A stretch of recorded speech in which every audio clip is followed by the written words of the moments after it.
Welcome back to the Screening News Network, live from SHRM 2015. We're joined now by Nina French from the Current Consulting Group. Nina joins us today to talk about finding the right drug testing partner for you. Nina, welcome. Welcome, thank you. Before we get into choosing the right partner, talk to me a little bit about you and Current Consulting Group. I started in the drug screening industry in 1992 and had about a 22-year career working in one of the largest TPAs in the industry, mainly focused on drug testing. I left last year early and joined with Bill Current, who's been a well-known industry consultant, and we formed the Current Consulting Group specifically to help TPAs and employer navigate screening industry and then specifically drug testing and drug testing laws and regulations. So you said navigate the industry. This is one of the fastest changing industries I've ever seen. So talk to me a little bit about some of the things that stand out to you the most over the last few years. Well, I mean, good point that it's fast moving. I stay in the industry because it never stops changing. We've seen a lot of changes from the early 90s and the late 80s where drug testing was thought of mainly as a regulatory issue, and people did drug testing because it was a DOT requirement, and people followed the DOT gold standard of drug testing.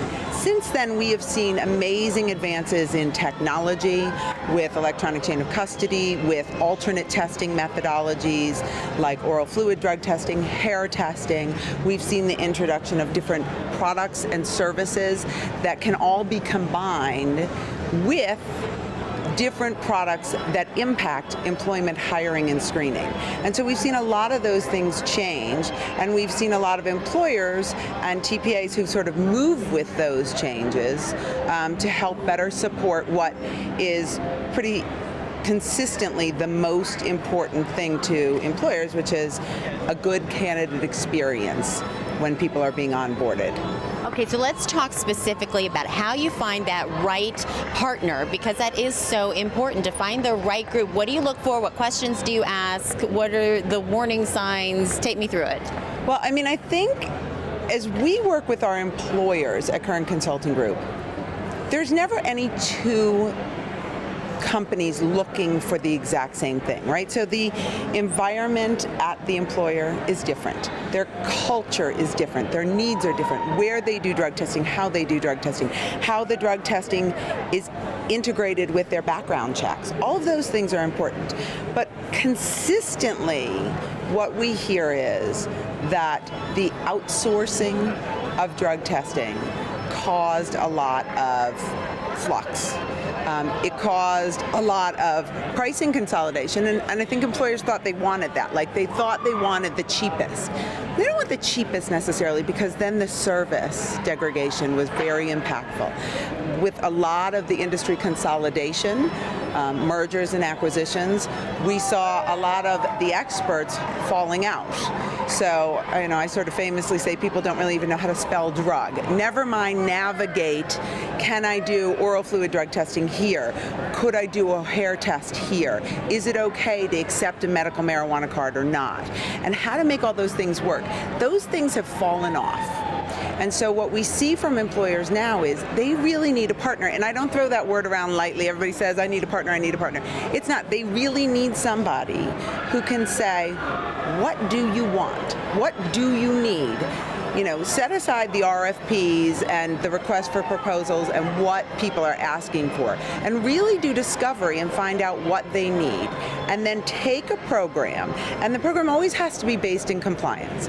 Any provider needs to have a firm compliance base. They need to understand the industry. They need to understand how to navigate in the industry. Once they have that, then they need down-home customer service. It doesn't matter where it comes from, but people who are employers who have 200 or 300 employees don't want to be treated like a small business. They think they're doing pretty well for themselves. They want to know who to call to get something done. And they want to be onboarded effectively. And so they really need somebody who is large enough and scalable enough and has a robust technology. But then they also need somebody who has a customer service support model that is really going to help them with their needs, because things break. I mean, things go wrong in drug testing. 97% of them are going to go through very smoothly. Those 3% are what are going to make or break a relationship, and so they really need somebody who can do both of those things effectively. Large enough to make it feel like they're keeping up with everything, and then just small enough to make sure that they're taking care of their customers well. Excellent information. Now, one of the things we hear a lot about are e-chains. Is this a panacea? Is this a problem? I want to know where you come down on this. All right, so I thought for a long time that e-chains were going to answer all things, and they're not going to answer all things, but they're a great answer. So programs are likely never going to be all electronic. It's like nothing else. If you go to your doctor's office and you're filling out a form, and then one day something's down and you have to do an old-fashioned paper. That happens all the time. But electronic chain of custody helps with recruiting nationally. It effectively eliminates collector errors. It effectively eliminates what we used to call chain chasing, looking for the paperwork. Where is the paperwork? Delaying things because they couldn't find an electronic paperwork or an electronic chain of custody. It also solves for where is the chain, right? So I'm opening a new branch in Tulsa, and so how do I get those forms to that person? How do I, when I switch providers, remind everybody to throw away the old forms and put the new forms? So all of those things are well solved for. The challenge is some of the compliance issues, and what are you going to do with it? Are you going to expire the chain of custody? And if you do, can your provider expire them all at the same time so that you're consistent nationally? The customer service questions go from, can you tell me where my drug test is? Because that goes away. You can look on the screen and you can see it was collected at 12:22. It was shipped to the laboratory and it's in testing. Those are great. But the difference is the calls that come in that say, I'm on Internet Explorer and I don't know how to do this or that.